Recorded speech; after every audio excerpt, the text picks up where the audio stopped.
പ്രിയപ്പെട്ട കൂട്ടുകാരെ, റിട്ടയർമെൻറ്റ് ലൈഫിലേക്ക് എല്ലാവർക്കും സ്വാഗതം. നമ്മൾ കുറച്ച് ദിവസമായില്ലേ, മഴയൊക്കെ ആയി മാറുകയല്ലേ. അപ്പോൾ നമ്മുടെ കാലാവസ്ഥയൊക്കെ മാറുന്നതിനനുസരിച്ച് നമ്മുടെ ഭക്ഷ്യ സംസ്കാരത്തിലും മാറ്റമുണ്ട്. നമ്മുടെ ഭൂപ്രകൃതിയും കാലാവസ്ഥയൊക്കെ അനുസരിച്ചാണ് നമ്മുടെ ഭക്ഷ്യ സംസ്കാരം രൂപപ്പെട്ട് വന്നിട്ടുള്ളത്. ഇനി നമ്മളുടെ കറികളിൽ ജലാംശം പതുക്കെ കുറഞ്ഞ് വരും. അങ്ങനെയാണ് നമ്മളുടെ ഒരു രീതി. അപ്പം നമ്മൾ കറി വയ്ക്കുമ്പോൾ കുമ്പളങ്ങ, വെള്ളരിക്ക അങ്ങനെയുള്ള സാധനങ്ങളിൽ നിന്നൊക്കെ പതുക്കെ മാറി തുടങ്ങുകയാണ്. അപ്പോൾ നമ്മൾ കായയും പിന്നെ നമുക്ക് തേങ്ങയും കൊണ്ടുള്ളൊരു കറിയാണ് നമ്മൾ തയ്യാറാക്കുന്നത്. നേന്ത്രക്കായാണ് അതിന് വേണ്ടത്. അപ്പോൾ ഞാൻ 2 നേന്ത്രക്കായ എടുത്തിട്ടാണെന്ന് നിങ്ങൾക്ക് ഈ വിഭവം ഉണ്ടാക്കി കാണിക്കുന്നത്. വെന്ത് കഴിഞ്ഞാൽ അത് കുറുകി വരുന്ന ഒരു കറിയാണ് നേന്ത്രക്കായ കൊണ്ടുള്ള കറി. അപ്പോൾ നമുക്ക് നേന്ത്രക്കായയും പിന്നെ തേങ്ങ വളരെ എത്ര വെന്താലും അതങ്ങ് ഉടഞ്ഞു ചേരാത്ത ഒരെണ്ണമാണ് തേങ്ങാപ്പൂള്. അപ്പോൾ തേങ്ങാപ്പൂള് അരച്ചിട്ടല്ല ഇടുന്നത്. ഇതിലിടുന്ന സാധനങ്ങളൊക്കെ കുറച്ചിങ്ങനെ കുത്തിച്ചതച്ചതും തേങ്ങാപ്പൂളും ഒക്കെ ആയിട്ടുള്ളൊരു കറിയാണ്. നമ്മൾ മഴയൊക്കെ മാറി വരുമ്പോഴത്തേക്കും നമ്മൾ തയ്യാറാക്കുന്ന കറികളിൽ പെട്ടതാണ്. അപ്പോൾ നമുക്ക് അത്തരം കറികളിലേക്ക് പതുക്കെ പ്രവേശിക്കാം. അപ്പോൾ നമ്മൾ മലയാളികളുടെ ഒരു ഫുഡ് കൾച്ചറിൽ ഈ 6 മാസം മഴക്കാലവും 6 മാസം വേനൽക്കാലവും ഒക്കെയാണ്. അപ്പോൾ കാലത്തിനനുസരിച്ച് നമ്മളുടെ ഭക്ഷ്യ സംസ്കാരത്തിലും മാറ്റം ഉണ്ടായി വരുന്നു.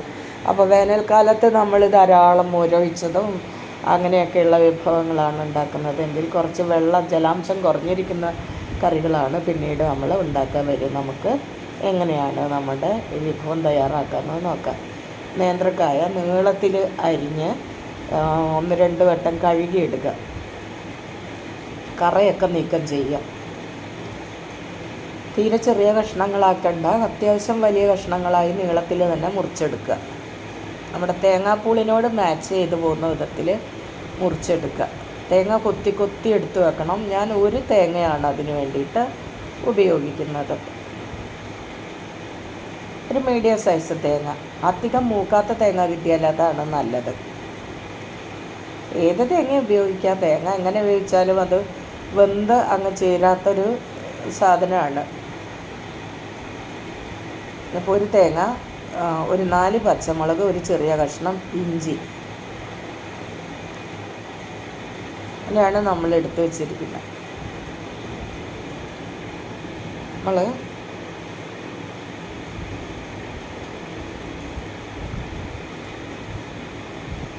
ഇത് വേവിക്കാൻ വേണ്ടി നമ്മൾ വെച്ചതാണ്. കുറച്ച് വെള്ളം വെച്ച് ചൂടാകുമ്പോഴേക്കും അതിലേക്ക് ഇത് ഇട്ട് കൊടുക്കുക. തിളച്ച് പൊന്തി മേലോട്ട് വരാതെ ഒരു 4-5 തുള്ളി വെളിച്ചെണ്ണ അതിൻ്റെ മുകളിൽ ഒഴിച്ചു കൊടുക്കണം. ഈ പൊടികളൊക്കെ ചേർത്ത് കഴിഞ്ഞതിന് ശേഷം കായ ആദ്യം ഇട്ട് കൊടുക്കുക. അതിന് ശേഷം നമ്മൾ ഇഞ്ചി പച്ചമുളകൊക്കെ അതിലേക്ക് ഇട്ട് കൊടുക്കുക. 2 നേന്ത്രക്കായാണ് എടുത്തിട്ടുള്ളത്. 4 പച്ചമുളക്, ഒരു ചെറിയ കഷ്ണം ഇഞ്ചി. ഇനി തേങ്ങ അതിലേക്ക് ഇട്ട് കൊടുക്കുക. 1 തേങ്ങ ഉണ്ട്. ഇത് ഒരു മീഡിയം സൈസ് തേങ്ങയാണ്. അതിങ്ങനെ തേങ്ങ പൂളുകളായിട്ട് അമ്പിളിക്കല പോലെ വെട്ടിയെടുക്കുക.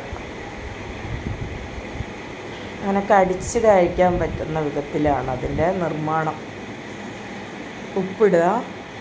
അധികം അരയാത്ത മുളക്, എന്നാൽ ക്രഷ്ഡ് ചില്ലി അല്ല, കുറച്ചൊക്കെ പൊടിയായിട്ടുള്ള മുളകിടുക. നമ്മളിവിടെ തന്നെ തയ്യാറാക്കിയതാണ്. മല്ലിയും അങ്ങനെ തന്നെ, മല്ലിപ്പൊടിയും നമ്മൾ തയ്യാറാക്കിയതാണ്. അധികം അങ്ങ് പൊടിയാത്ത മല്ലിപ്പൊടിയും ഇടുക.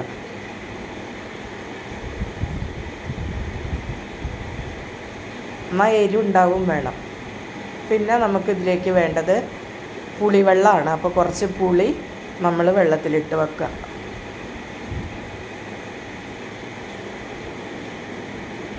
മൺപാത്രത്തിൽ തയ്യാറാക്കണം. അപ്പോഴാണ് അതിൻ്റെ ടേസ്റ്റ് പൂർണ്ണമായിട്ട് കിട്ടുള്ളൂ.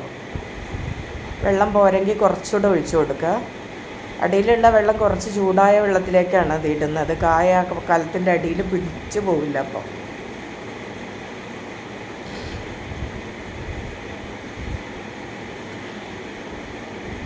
അങ്ങനെ എല്ലാം കൂടി അവിടുന്ന് വേവട്ടെ. അപ്പം നമ്മൾ പുളിയൊക്കെ പിഴിഞ്ഞ് ആ സമയത്ത് എടുത്ത് വെക്കുക.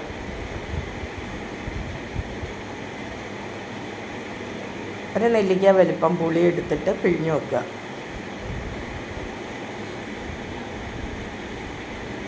പുളി വെന്തിട്ടേ ഇടുള്ളൂ, അല്ലെങ്കിൽ തേങ്ങ ഒക്കെ കല്ല് പോലെ ഇരിക്കുന്ന പച്ചക്കറിയാണ്. കായ തേങ്ങയൊക്കെ കൂടെ ഒരുവിധം വെന്ത് കഴിഞ്ഞാലാണ് ഈ പുളി ഒഴിച്ചു കൊടുക്കുക, ആദ്യം ഒഴിക്കില്ല.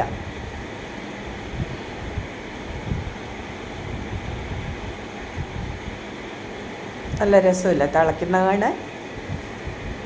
പതഞ്ഞ് ഒരു 4 തുള്ളി വെളിച്ചെണ്ണ അതിലേക്ക് ഒഴിച്ചു കൊടുത്താൽ പുറത്തേക്ക് പതഞ്ഞ് വീഴില്ല. അങ്ങനെ നിന്ന് തിളക്കേ ഉള്ളൂ.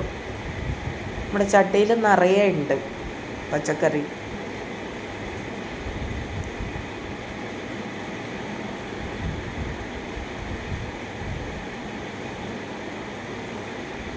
ഇതിൽ നമ്മൾ ആവശ്യത്തിന് ഉപ്പിട്ടിട്ടുണ്ട്, 1 ടീസ്പൂൺ മുളക് പൊടി ഇട്ടിട്ടുണ്ട്, 3/4 ടീസ്പൂൺ മല്ലിപ്പൊടി ഇട്ടിട്ടുണ്ട്, 1/4 ടീസ്പൂൺ മഞ്ഞൾപ്പൊടി ഇട്ടിട്ടുണ്ട്. തിളച്ച് നന്നായി വരുമ്പോൾ നമ്മൾ കുറച്ച് കറിവേപ്പില അതിലേക്ക് ഇട്ട് കൊടുക്കുക.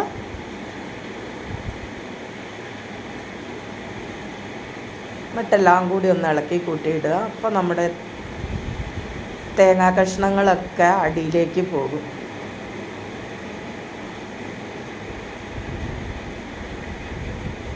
അധികം മൂക്കാത്ത തേങ്ങയാണ് ഇതിന് ഏറ്റവും നല്ലത്.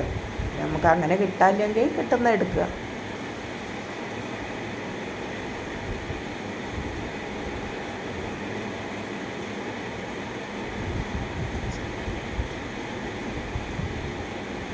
കുറച്ച് വേവുമ്പോഴേക്ക് ഈ ചാറൊക്കെ കൂടെ കുറുകി വരും.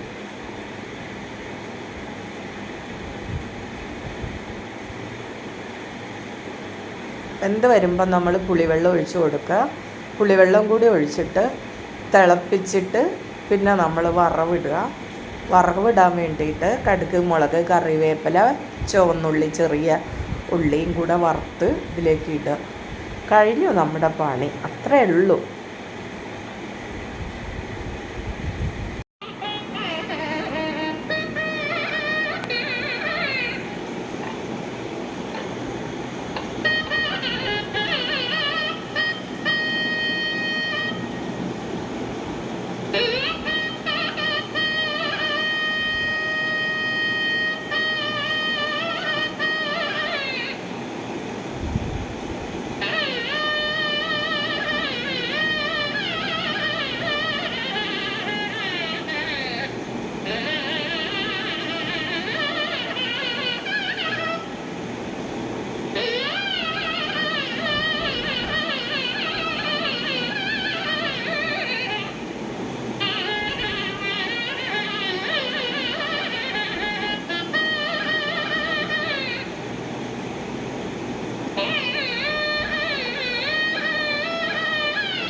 പ്രിയപ്പെട്ട കൂട്ടുകാരെ, അങ്ങനെ നമ്മുടെ കറി തയ്യാറായിരിക്കുകയാണ്. എല്ലാവരും ട്രൈ ചെയ്ത് നോക്കണം കേട്ടോ. വളരെ നല്ല കറിയാണ്. ഊണിൻ്റെ കൂടെയാണ് ഏറ്റവും ടേസ്റ്റി ആയിട്ടുള്ളത്. അപ്പോൾ നമ്മൾ മഴക്കാലത്ത് ഇതുണ്ടാക്കി ചൂടോടെ ഊണിൻ്റെ കൂടെ കഴിക്കുമ്പോൾ അതിയായ ടേസ്റ്റിയാണ്. പുളിരസമൊക്കെ ഉള്ള നമ്മുടെ തേങ്ങ കൊത്തൊക്കെ കടിക്കാൻ കിട്ടുന്ന ഒരു കറിയാണ്. അപ്പോൾ കുട്ടികൾക്കൊക്കെ ഇഷ്ടപ്പെടും. Thank you.